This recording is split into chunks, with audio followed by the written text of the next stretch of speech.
اعوذ باللہ من الشیطان الرجیم بسم اللہ الرحمن الرحیم۔ سائنس جن بنیادوں پر کھڑی ہے وہ ہیں قوانین فطرت۔ جن قوانین فطرت کو جس حد تک دریافت کر لیا جاتا ہے وہ سائنس کی بنیاد ہے۔ ناظرین، سائنس کے بنیادی قوانین و اصولوں میں سے ایک قانون اور اصول جس کا رد یا انکار پوری کی پوری سائنس کا رد یا انکار تسلیم کیا جاتا ہے وہ یہ ہے کہ اگر ممکنات ثابت ہو جائیں تو ممکنات کا نہ ہی انکار کیا جا سکتا ہے نہ ہی ان کا رد کیا جا سکتا ہے۔ یعنی مثال کے طور پر اگر آپ اس کائنات میں کوئی کام ہوتا ہوا دیکھتے ہیں تو وہ ممکنات میں سے ہے، اب اس کا انکار یا رد نہیں کیا جا سکتا۔ مثلا آپ دیکھتے ہیں کہ دو مختلف مخلوقات کے اختلاط سے ایک نئی تیسری مخلوق وجود میں آ جاتی ہے، تو یہ ممکنات میں شامل ہو گیا، اس کا نہ ہی انکار کیا جا سکتا ہے اور نہ ہی رد کیا جا سکتا ہے۔ اسی طرح اگر آپ کچھ ہوتا ہوا اپنی آنکھوں سے تو نہیں دیکھتے، یعنی مشاہدہ نہیں کرتے، لیکن آپ کے پاس اس کے بارے میں اتنا علم آ جاتا ہے کہ اس کا انکار نہیں کیا جا سکتا، تو وہ ممکنات میں شامل ہو جائے گا جس کا نہ تو رد اور نہ ہی انکار کیا جا سکتا ہے۔ ناظرین، آپ ذرا غور کریں، سائنس کے اسی بنیادی اصول و قانون کے تحت کیا اس بشر کو یعنی آپ کو دوبارہ وجود میں لائے جانے کا انکار کیا جا سکتا ہے؟ اس بشر کو جب وجود میں لایا گیا تو اسے وجود میں لانے سے پہلے نہ تو اس سے پوچھا گیا، نہ اس سے اجازت لی گئی اور نہ ہی بتایا گیا، اور اسی طرح اس کو مٹانے یعنی اسے موت دینے کے حوالے سے بھی نہ تو اسے بتایا گیا، نہ پوچھا گیا اور نہ ہی اس سے اجازت لی گئی۔ اب یہ بات سائنس کے بنیادی اصول و قانون کے تحت ممکنات میں شمار ہو گئی۔ اس کا انکار گویا کہ پوری کی پوری سائنس کا انکار ہے، یا اس کا رد گویا کہ پوری کی پوری سائنس کا رد ہے۔ اب جب یہ ممکنات میں سے ہے، یہ ممکنات میں سے ثابت ہو گیا، تو پھر ایسا کیسے ممکن ہے کہ دوبارہ وجود میں نہ لایا جائے؟ اگر دوبارہ وجود میں لانے کا کہا جاتا ہے تو اس کا انکار کیسے کیا جا سکتا ہے؟ اس کا رد کیسے کیا جا سکتا ہے؟ ممکن ہی نہیں۔ حالانکہ سائنس تو یہاں تک جا چکی ہے کہ کائنات میں جو کچھ بھی وجود میں آ رہا ہے اس کے پیچھے ساؤنڈ ویوز ہیں، یعنی آواز کی لہریں۔ آواز کی ہر فریکوینسی ایک مخلوق کو وجود میں لاتی ہے۔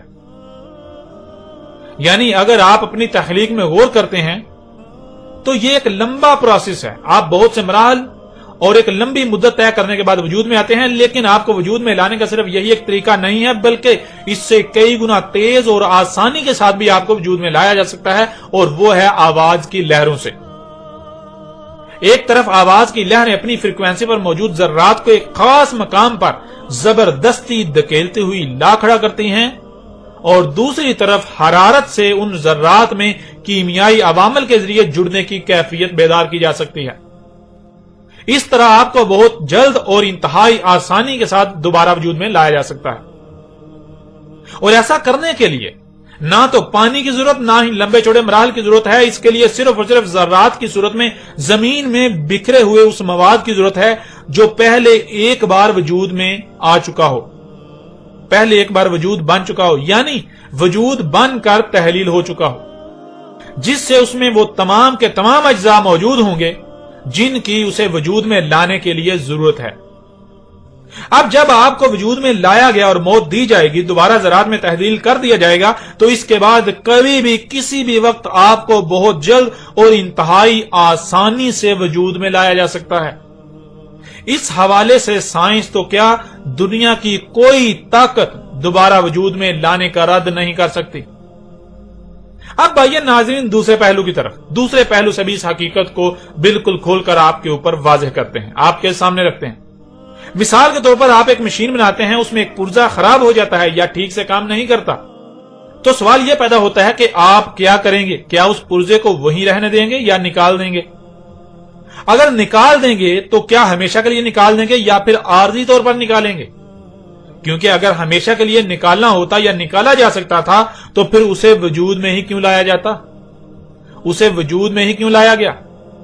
اس لیے پہلی بات کہ اس پرزے کو نکال دیں گے، دوسری بات کہ اسے ہمیشہ کے لیے نہیں نکالیں گے بلکہ دوبارہ واپس لائیں گے، کیونکہ اگر ہمیشہ کے لیے نکالنا ہوتا یا نکالا جا سکتا تھا تو اسے وجود میں ہی نہ لایا جاتا. جب وجود میں لائے تو ظاہر ہے بغیر مقصد کے تو وجود میں نہیں لائے، اس لیے اس کو دوبارہ وجود میں لانا ناگزیر ہے. بالکل اسی طرح ذرا غور کریں، فطرت نے آپ کو وجود دیا، فطرت آپ کو وجود میں لائی، تو کیا فطرت بغیر کسی مقصد کے آپ کو وجود میں لائی؟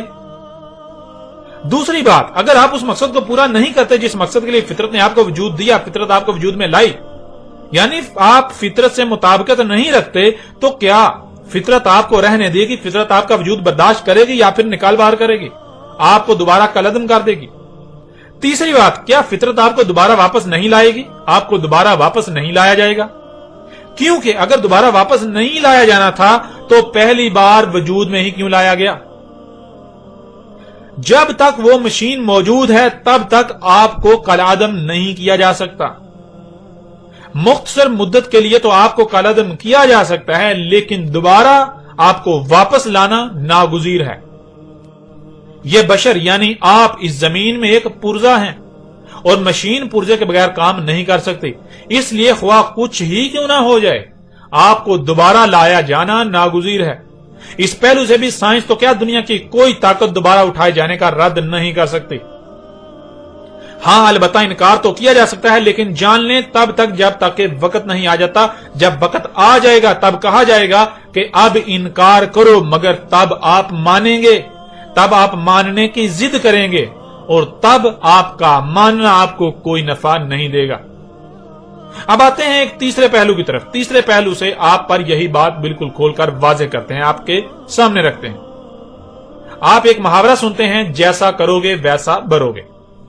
اس کائنات میں یہ نہ صرف قانون ہے بلکہ اٹل حقیقت ہے، جس کا رد سائنس بھی نہیں کر سکتی کہ ہر عمل کا رد عمل ہوتا ہے، بلکہ الٹا یہ سائنس کے بنیادی اصول و قوانین میں سے ایک اصول اور قانون ہے کہ ہر عمل کا رد عمل لازم ہے. ایک چھوٹی سی مثال آپ کے سامنے رکھتے ہیں. مثلا آپ کا کوئی ناقابل برداشت نقصان کرتا ہے تو کیا آپ اسے ایسے ہی چھوڑ دیں گے؟ تو جواب بالکل واضح ہے کہ نہیں، بالکل نہیں. جب نقصان ہے ہی ناقابل برداشت تو ظاہری بات ہے پھر چھوڑا کیسا جائے گا، برداشت کیسا کیا جائے گا؟ اس لیے بالکل برداشت نہیں کیا جائے گا، بلکہ آپ اسے پورا پورا بدلہ دیں گے، اسے اس کے کیے کی سزا دیں گے. تو ناظرین، اب سوال یہ پیدا ہوتا ہے کہ ایسا کیسے ہو سکتا ہے کہ فطرت اپنے ہی بنیادی اصول و قوانین کے خلاف کرے؟ آپ فطرت کے ساتھ دشمنی کریں، زمین اور اس کے گرد گیسوں کی تہوں میں سب کچھ تباہ و برباد کر دیں، اور آپ کو فطرت کوئی سزا نہ دے، آپ کو ایسے ہی چھوڑ دے؟ یہ ممکن ہی نہیں کہ فطرت آپ کو ایسے ہی چھوڑ دے.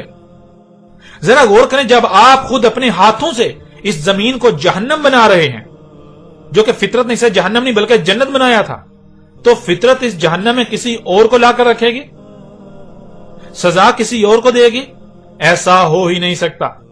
اس لیے آپ کا دوبارہ وجود میں لایا جانا ناگزیر ہے، اور یہ ہو کر رہے گا. دنیا کی کوئی طاقت اس کا رد نہیں کر سکتی، اور نہ ہی سائنس اس کا رد کر سکتی ہے، بلکہ سائنس تو الٹا اس بات کی تصدیق کر رہی ہے. سائنس کے بنیادی اصول و قوانین خود اس کی تصدیق کر رہے ہیں دوبارہ وجود میں لائے جانے کی. ناظرین، یاجوج اور ماجوج ہوں، نفخ فی الصور ہو، انسانوں کا جمع کیا جانا ہو، آخرہ ہو، جنت اور جہنم ہو، یا پھر موت کے بعد دوبارہ اٹھایا جانا، یہ حقائق آپ پر بالکل کھول کر واضح کر دیے گئے. یہ کوئی دیومالائی کہانیاں نہیں ہیں جن کا حقیقت کے ساتھ کوئی تعلق نہیں، بلکہ یہ وہ حق ہے جس کا دنیا کی کوئی طاقت رد نہیں کر سکتی.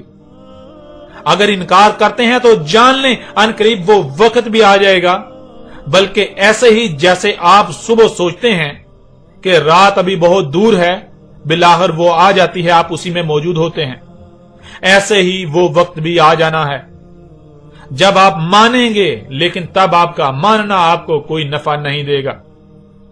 اسی طرح آپ سوچتے ہیں کہ موت بہت دور ہے، اتنی دور کہ جیسے آنی ہی نہیں، لیکن بالآخر وہ وقت بھی آ جاتا ہے جب آپ موت کو اپنے سب سے زیادہ قریب دیکھتے ہیں. موت سے قریب کوئی دوسری شے نہیں ہوتی، اس سے بھاگنے کی کوئی جگہ نہیں ہوتی. بالکل ایسے ہی ابھی واضح کردہ آخرت نے بھی آ جانا ہے، جنت و جہنم نے آ جانا ہے. آج آپ نہیں مانتے اور انکار ہی کرتے ہیں، آنکھیں بند کر کے اپنے آباء و اجداد کے پیچھے ہی چلتے ہیں، تو پھر جان لیں منوانا ہمارا کام نہیں ہے. منوانا اللہ کے بھیجے ہوئے کا کام نہیں ہے. ہمارا کام تو صرف اور صرف پیغام کا پہنچانا ہے. جب وقت آئے گا تب وہ ذات خود ہی منوائے گی، تب وہ ذات خود ہی منوا لے گی، اور ایسا منوائے گی کہ تب آپ کو کہا جائے گا کہ اب انکار کرو، اب انکار کرو، مگر تب آپ انکار نہیں کریں گے. تب آپ ماننے کی ضد کریں گے، ایسے ہی ماننے کی ضد کریں گے جیسے آج آپ نہ ماننے کی ضد کر رہے ہیں، انکار کرنے کی ضد کر رہے ہیں.